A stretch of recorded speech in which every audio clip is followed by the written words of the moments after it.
Hey everybody, this is Deez Sports Nutz. I am the coach here with the Collector. And we're back for some more exciting stuff. You know, we're going to talk football because football is the sport of the time.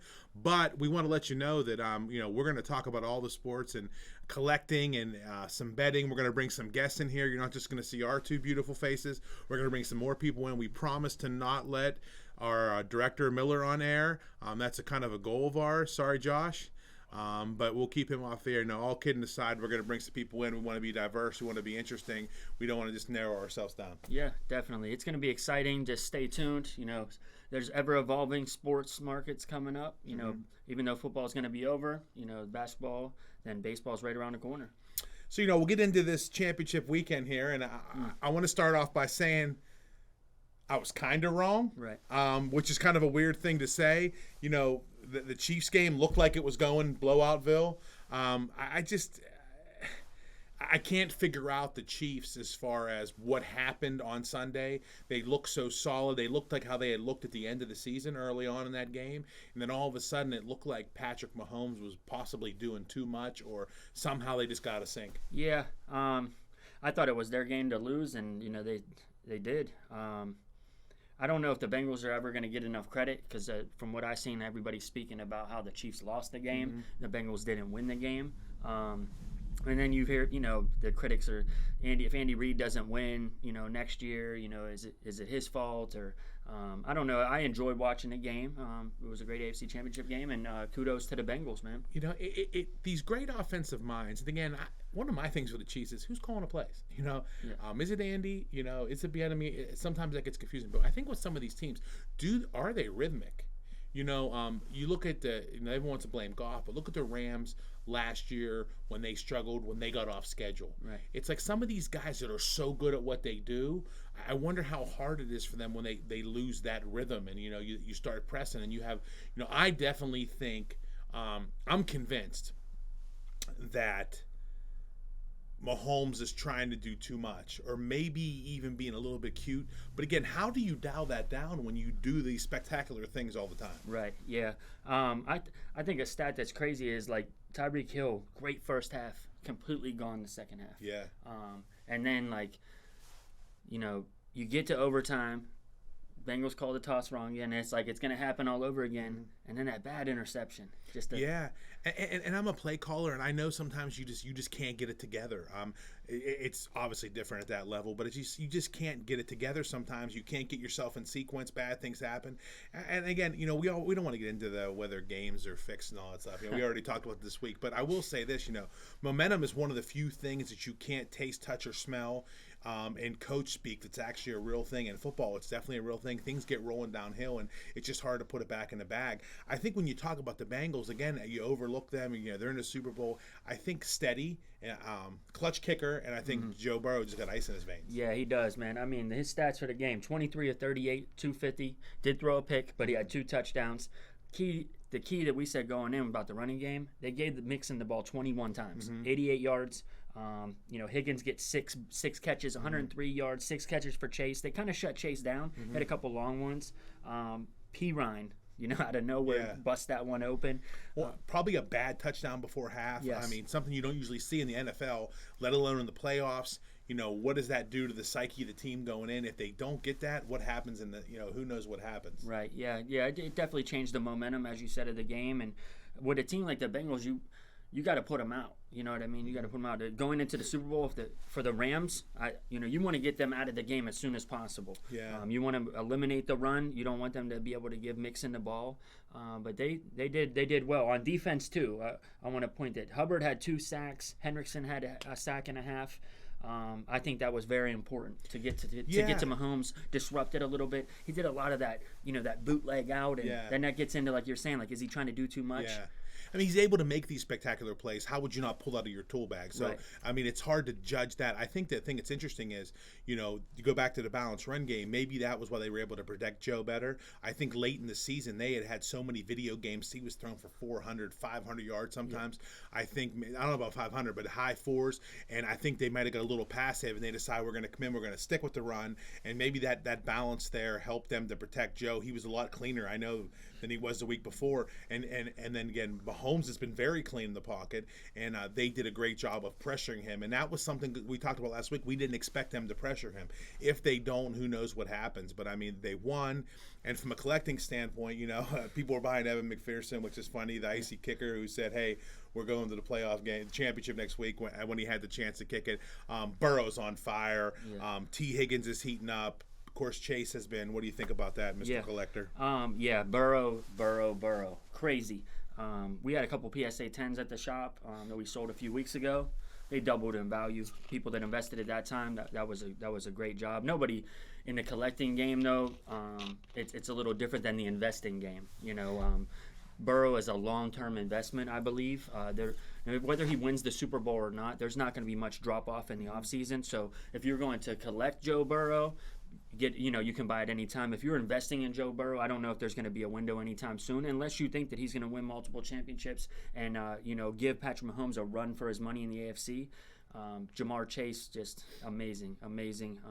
Mixon, not much growth on his cards, and that's the story of the running back when it comes to collecting. There's different kinds of collectors, There's casual ones and there's the more serious ones. I think the people who have been doing this for as long as we have, I think the thing that's interesting about it is how short-term everyone's memory is. Yeah. What I fear, and I know we talked about this last year with Herbert, when someone does this outstanding, and the expectations are set so high, how can they meet those the next year? Mm-hmm. And you'll see a guy go down who's having a solid year, team's winning, but he's not putting up those extra touchdowns. He goes from, we said, and Herbert really kept on the same ascension, although he got a little softer from a collecting standpoint, but his numbers stayed solid.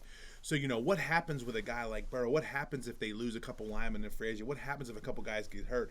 I think that's a scary part about investing. I think quarterbacks and wide receivers are probably the safest, from an injury standpoint. But it's always like, what have you done for me lately? When people are paying, 10 times as much for Baker Mayfield as they are Joe Montana's, it's like, these guys were great. They have their place. They have their value. But, boy, it's like, what have you done for me lately? Yeah, and, Mahomes losing this game, I don't think that affects his market as much, being that he has already won. But that's it. If Burrow goes out and gets blown out, the entire offseason, like you said, they lose a couple guys. Who knows what happens to his market? It tanks. And some of our better products have not come out yet. Yeah. We have a good friend of ours who we'll have him come on the show here maybe in a month or so, who's going to help us to do some breaks through Main Street Hobby, and it'll be on Main Street 814. And we'll post them on YouTube, and you'll have a chance, because the best products haven't come out yet. The prisms of that, you'll have a chance to get some of these players here, and we might even break some 20 stuff, so you have a chance to get Burrow and Herbert. I mean, that's getting hotter and hotter. So but that's definitely going to come. Little shameless plug there, but I think the break-in's going to be big, and for you casual collectors, maybe a way to get back into it. Yeah, I mean, honestly, like, I collected cards when I was a kid, and then I got away from it. What got me back into collecting were the breaks. These products nowadays, they're so expensive. A lot of these kids, they just want to go to Walmart and get a pack. That game is just not there anymore. Now these products are just expensive. They have the jersey pieces in them, autographs. We didn't have that as kids. So to get a team like the Bengals in 2020 is going to cost you hundreds and hundreds and hundreds of dollars. So a break gives you opportunity to get a random team. You got a shot at getting the Bengals. You got a shot at getting the Texans. It's a gamble. It's like rolling the dice. But you get all the cards in that box of that team, and then you start building up your collection. That's what I did, and that's what led me to Main Street Hobby, was my collection that I built up through breaks. And someday, very soon, we're going to tell that story. Yes, we are. It needs to be told. It's kind of a neat thing, whether it's on here. I mean, we're also going to have a little Main Street Mayhem where we have the whole cast of assorted characters on here. Maybe we'll even let Josh get an appearance. We're going to have some people call in, some former athletes. Josh has signaled me that I'm number one, which is not polite. But we'll bring some other people into some athletes, and again, that this going back with the breaks and the collecting, so much fun, been so good. And then we got together on some of the stuff you had gotten breaks, and you're going to get guys that you weren't counting on at first, keep them in a box, and they get popular later. So it's really exciting. But I mean, going back to recap and then going to the beginning where I said I was kind of right. I thought the game would be a blowout. It looked that way, and then so I guess I was wrong, and I'm just making an excuse being kind of right. And it kind of sprinkles right into the next game. Again, I was wrong. The Rams won.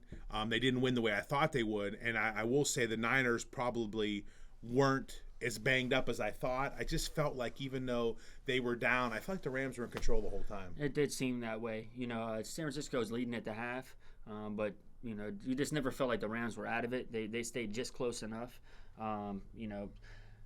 Stafford had to throw the ball 45 times though. Yeah. And that showed that he has that moxie, and I said that last week. He's proven why he's the number one pick. He's a leader of men, and they did just enough to get the win. But Cooper Kupp, amazing. Just amazing. Well, he always seems to make a play. Did have the big drop, but he always seems to make a big play. He's always there. His route running's outstanding, and he has the whole bag of tricks. He can do the short, the long, the crossers. There's really nothing he doesn't do well. I think that's interesting. Going back to the 49ers and the Packers, I think the reason the 49ers were able to beat them is I think they kind of out-toughed them in those weather conditions. And again, I think maybe going into this game, I sold short a little bit of the 49ers and their toughness on defense, which stopped that run game. Akers was very successful. They wanted to get Sony Michel in more.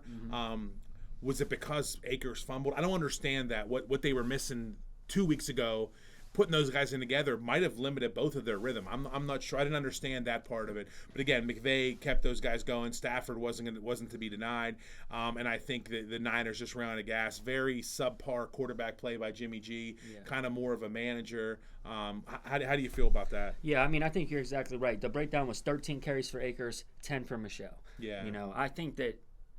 I don't know if that fumble was looming or why they felt they needed to get Michel in there, but 1.6 yards a carry for Michel. Yeah. I think you give Akers 23 carries, it might be a completely different game. Jimmy G, last game as a 49er, I could promise that.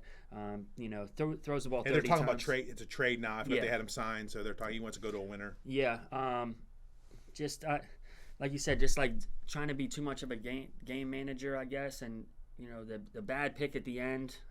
He's he's super steady at times, and all of a sudden he'll just zing one or overthrow one. Yeah. And again, I found him in New England to be a lot more accurate. He seems very erratic now. I don't know what that is, but again, the question I think that comes up, and maybe we need to talk about a little bit, is is Shanahan a bad big game coach? I know he's a great offensive mind. Is he a bad big game coach? He's been OC that's blown a Super Bowl. He's blown multiple leads in the playoffs. Is he a bad big game coach? There was the big fourth down call. You could tell he was like, tough on himself about it, and kind of say, is he a bad big game coach? Well, up to this point, yes. Yeah. He has not proven otherwise. Great coach. Yes. No doubt about that. Is it a regular season guy? That was a knock on Andy Reid for a while. Right. He's just not able to get over the hump. I don't know what he does moving forward with Trey Lance. I'm excited to see their offense moving forward. I hate that they're in our division, but I'm excited to see the different options that they'll be able to have because Elijah Mitchell will still be there. They got these guys for a little while. The Wilson kid. Right. Debo, I like him. Kittle's wrapped up. I really like. They have some special pieces, and again, what does it add when you have a guy coming around a little bit? It probably helps a little bit. They're able to bring the big tackle back. Mr. Williams, right? Yeah. Yeah. So are they able to bring him back as well too? I think that'll be important. But you go back and you hate to. I like Shanahan. I'm a Shanahan guy. I know he's pretty sharp. Speaking of sharp, I have to bring up that McVay thing. How crazy was that? They interviewed McVay on the field and asked him about a situation when he was on staff. Yeah. With the Redskins. Yeah. And they wanted to know that it was Chris Sims and a guy from Barstool, I think. Yeah, I think. I'm not 100% sure. And he was sitting there, and they were like, listen, we want to ask you a question. They give him a situation, down distance. He's like, yeah, we hit Jordan Reed in a 4x1 slant to score. Like, he knew the play, and then they asked him a question about a play with the Rams. He knew the exact play and the exact look. They said he's like a supercomputer. I think it just shows his brilliant knowledge. And again, you can see being able to draw upon that stuff in the heat is just unbelievable. If you have the recollection, you don't need the sheet. Yeah. Sometimes maybe you get I hope it never gets to the point for him where he just overdoes it, because when he's in the rhythm, man, he's just on point.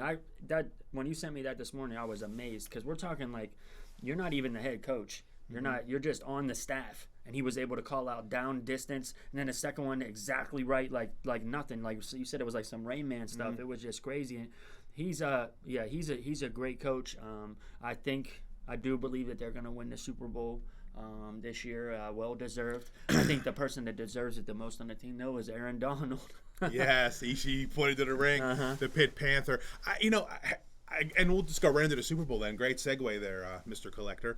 I don't really know who's going to win. We were talking about it today in our production meeting. I'm like, I don't really like that production meeting. That's not really good. There was no production, no. But we were talking about it today while we were working, and we were saying, I have no idea. I really have no idea who's going to win. I mean, I look back and again, what I should have said about Joe Burrow is he's just steady and unflappable and confident. And I know I told you this. I was like, man, I said the minute I thought maybe my pick was wrong when I saw him walk with that coat and that Nike swoosh, I'm like, he looks so confident. Like he may just win this by himself. And I know it's not by himself, but yeah, I mean, I don't know. I almost got to say Houday and go with the Bengals. I mean, I'm not really going to be rooting. I just don't know if they'll be denied.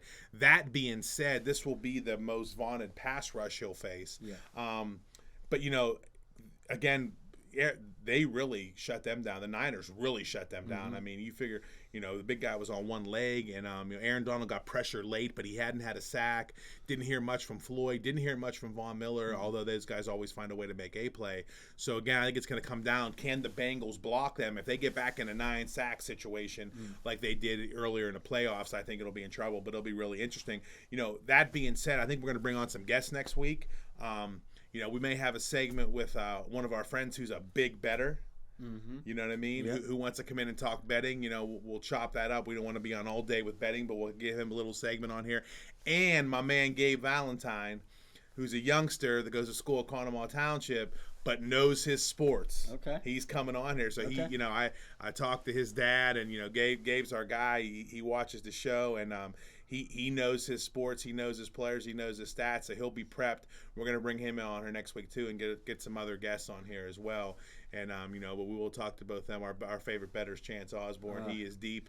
He will tell you all the ins and outs of betting. He may even bore you a little bit because it's a little bit different than just watching the game. But again, it's a perspective we want to talk about. And with the Super Bowl coming up, one of the biggest betting days of the year, we want to bring him in. Yeah, it's huge. It's huge. And right now, there's a lot of people putting a lot of money on the Bengals money line. It's like plus 178. Right now, it'll probably go up. But you can't count the Bengals out with a quarterback like that. But all signs lead to the Rams beating them. But this is 2 weeks in a row where all signs led to the Bengals losing, and they didn't. So you just don't know. Jaylen Ramsay's a dog. So I believe he takes Jamar Chase out of the game completely. So then it's going to come down to Higgins.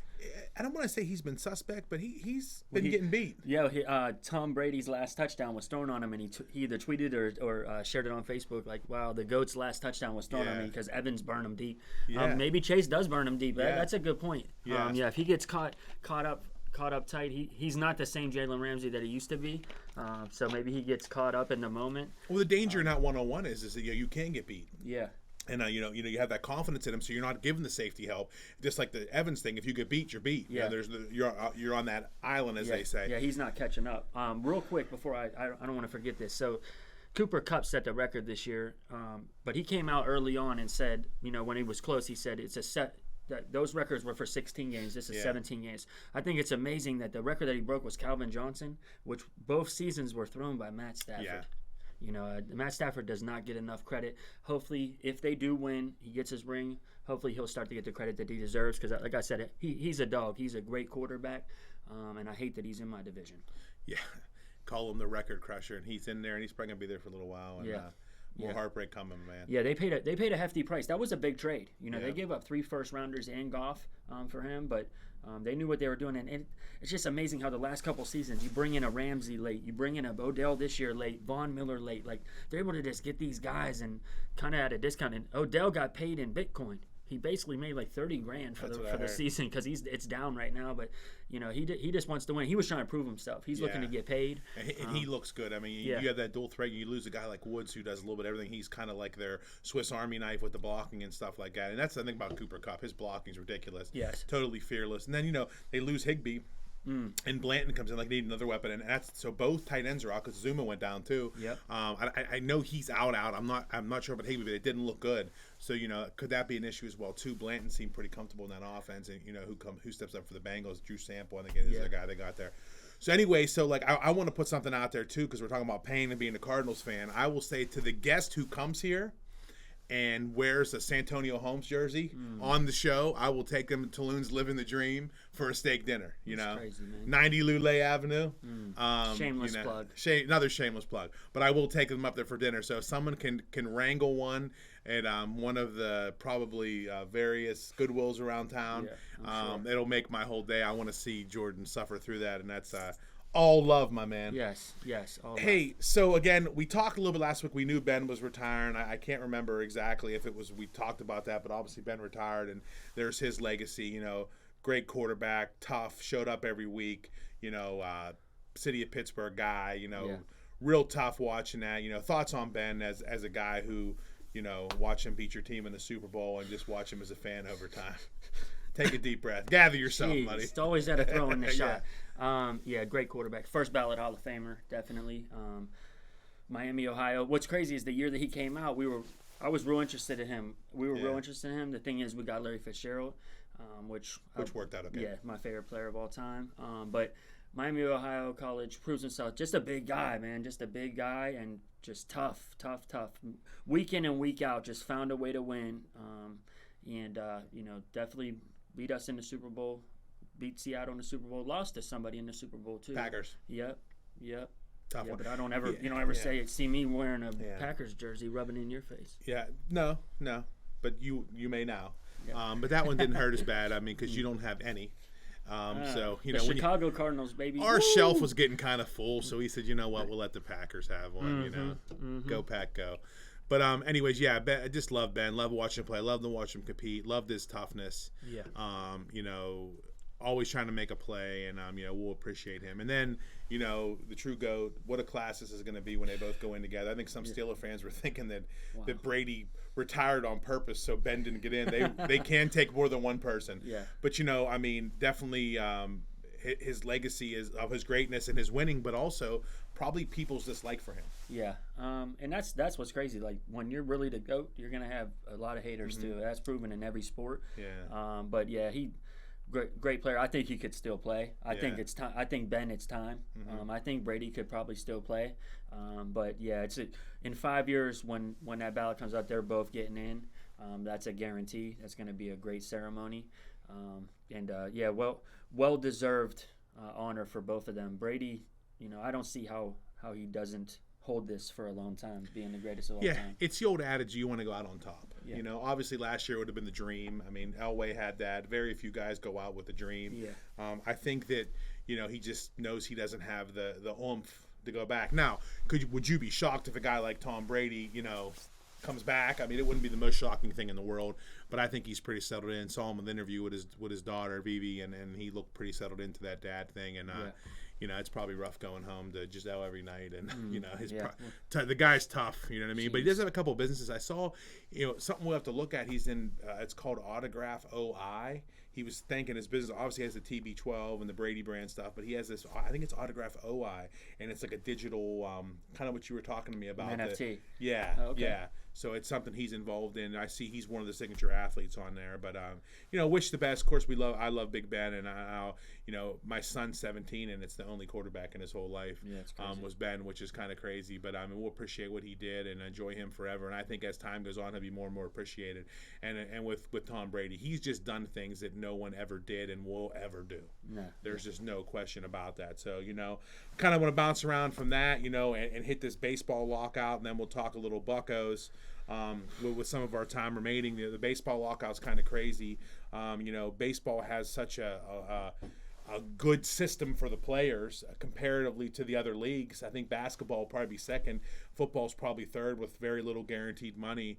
You know, it's the same battle. I think they'll stop cooler heads or prevail. I don't think they can afford another lockout from a popularity standpoint. Yeah. I'm sorry, a strike. Excuse me. Yeah. It was crazy, the timing of it, because free agency opened up.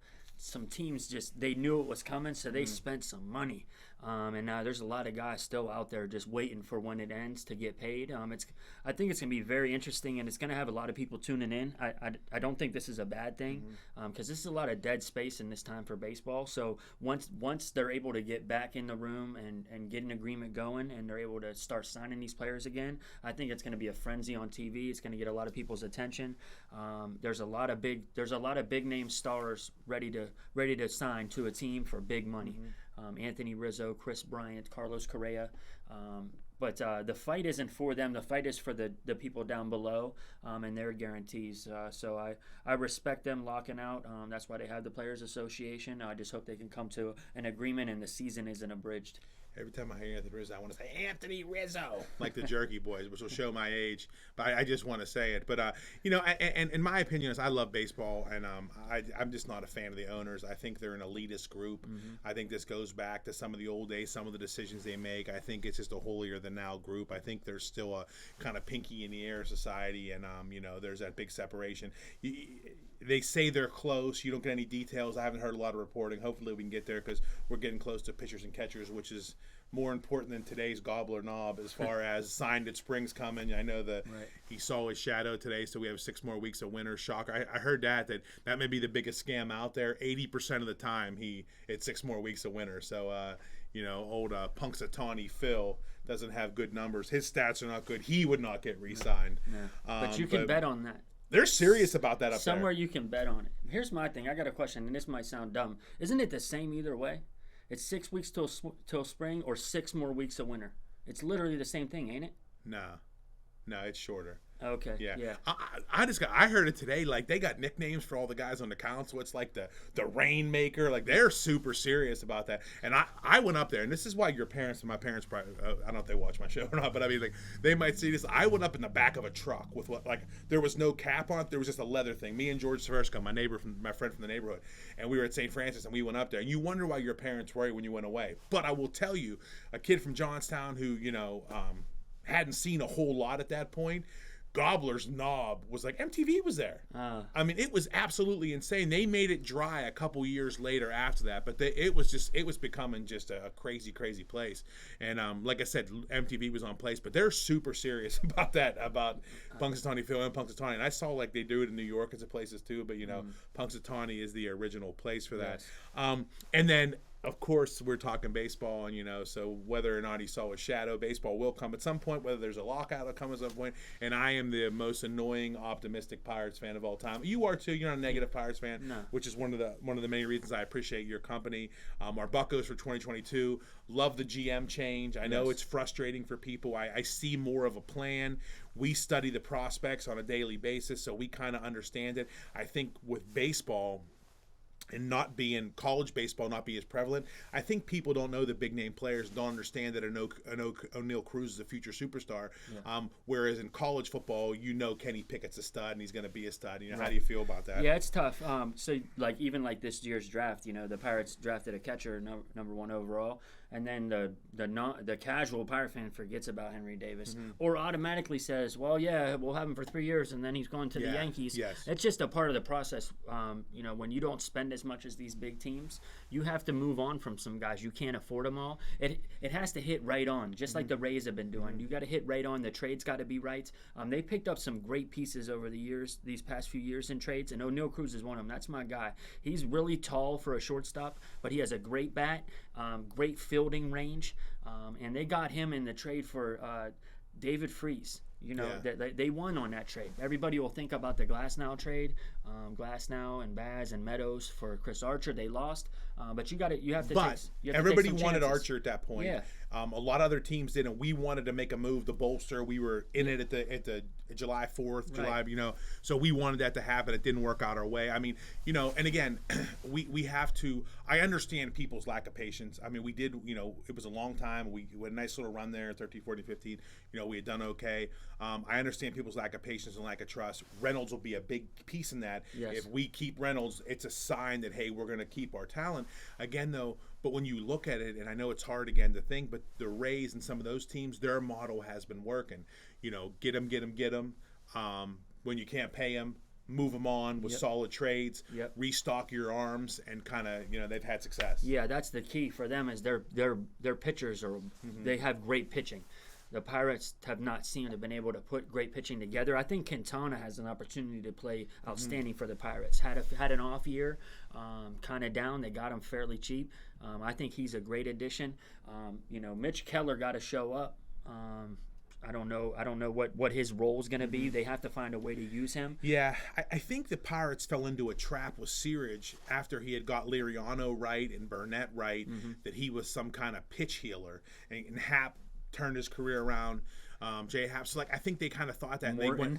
Morton. He hit on some. But they went. But again, though, the complaint is the way he wanted them to pitch, because a lot of guys who left Searage had success. Cole had a problem with him. Talion, those guys were very unhappy with what they were forced to pitch. And I think in the Tiger system, we look at Verlander and those guys too. They were better. And how are they getting better as they're getting older? Because I think they're getting a little more freedom. Something was going on in that Astro system outside of kicking the things, which had nothing to do with them. Yeah. But something was going on in that Astro system where they were letting them rely on the fastball more and not trying to get ground balls. And I think Searage, after time, that whole regime, I love Hurdle, no problem with Hurdle. I know a lot of people didn't like him, but I think that whole regime, including Huntington, were not good. And I can remember Dede Osborne, who's a scout for the Indians, saying we laughed when you guys got Huntington because we knew that wasn't a good. He told me that on several occasions. So I like the direction we're going to. I like Covington. I like where we're going.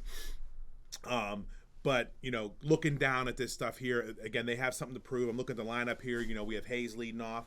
Questions about Hayes and his age, maybe being too old. How do you feel about that?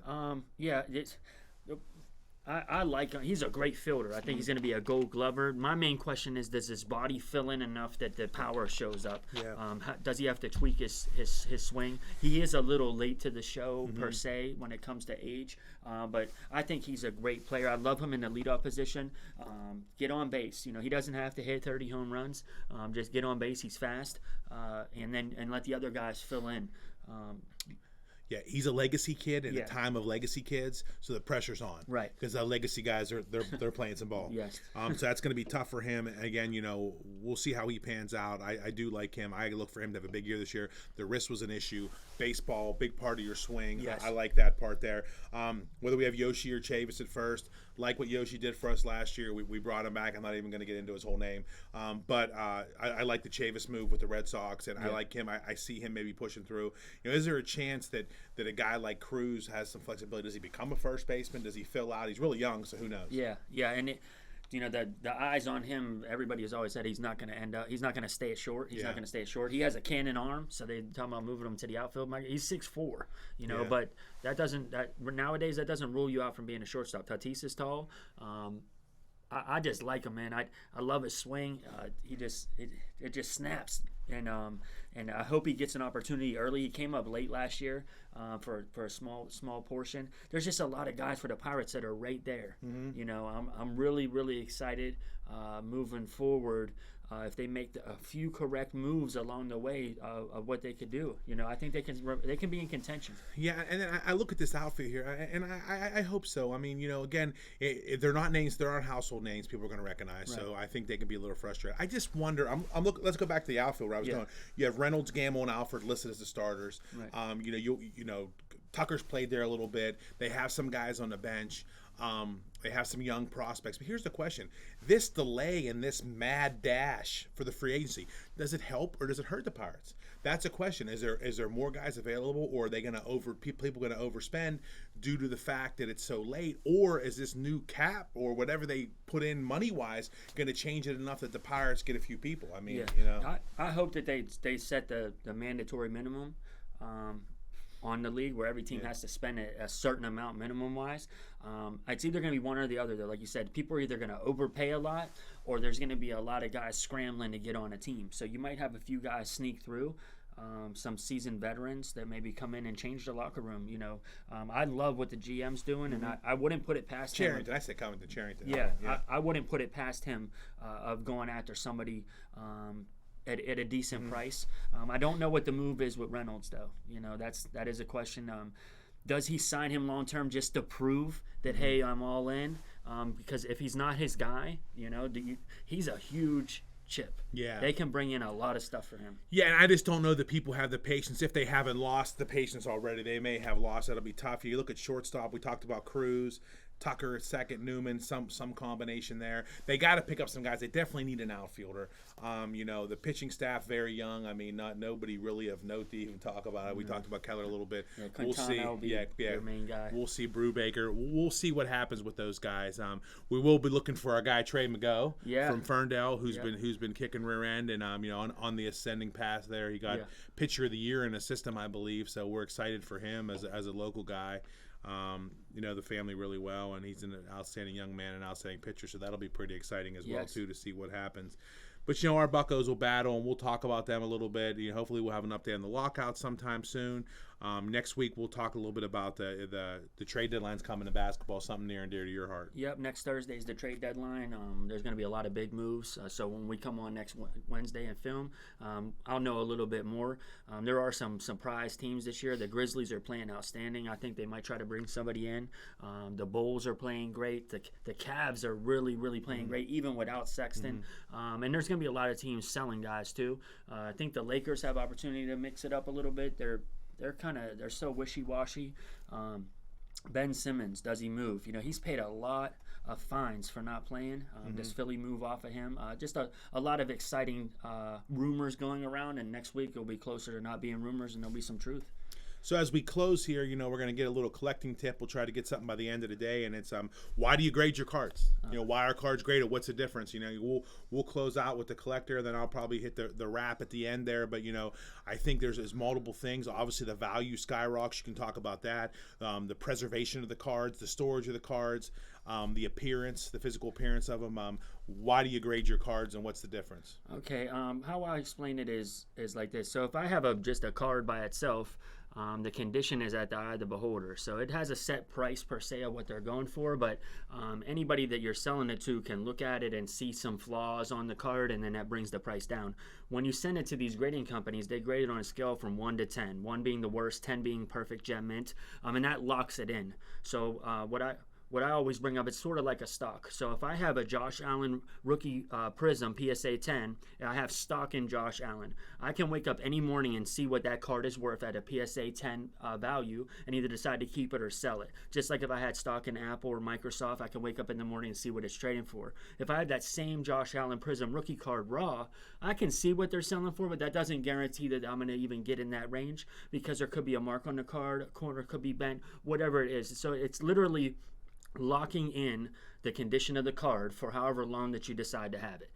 And when you look back at guys like Michael Jordan, Kareem Abdul-Jabbar, O.J. Simpson rookies, when they're locked in at a 4, 5, 6, 7, whatever they're graded at, that's where it's at. If you have an O.J. Simpson card in your attic, who knows what the condition is, and you never know what you're going to get out of it. We have a lot of people come in the shop with some great cards. They're just in horrible condition, so the value isn't there. When you have it graded by these companies, it's locking in the condition, letting you know exactly what it's graded, it's you put it in a case and lock it away in your safe, or you put it out for show.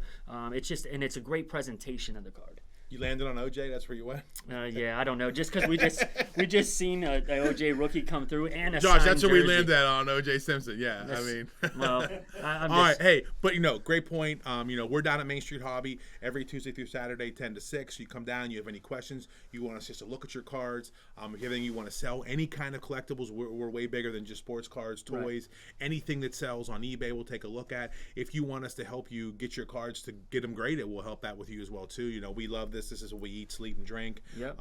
We're so appreciative of having this time to talk to you. Again, Main Street Hobby, 440 Main Street in downtown Johnstown, right across from the park, between the smoke shop and M's. Look for the big Han Solo on the window. Yep. But we thank you for having this opportunity to speak with you. We really enjoy this. This is something special. I think that you're going to see more Main Street Hobby coming soon, not less. Yep. And we're very thankful to our staff and our crew of guys down there who do so much. We are thankful for Josh and what he does for us from production value. We're very thankful for our buddy Bones and the guys that help us around the shop.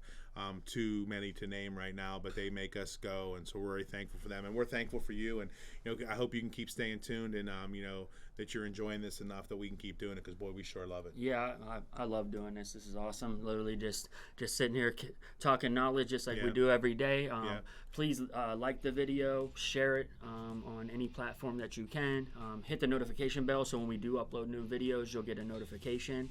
And yeah, we really appreciate you guys. And as we grow, check out Main Street 814. You can do that now on the YouTube channel. I think we'll add some more content too. You're going to see more shows.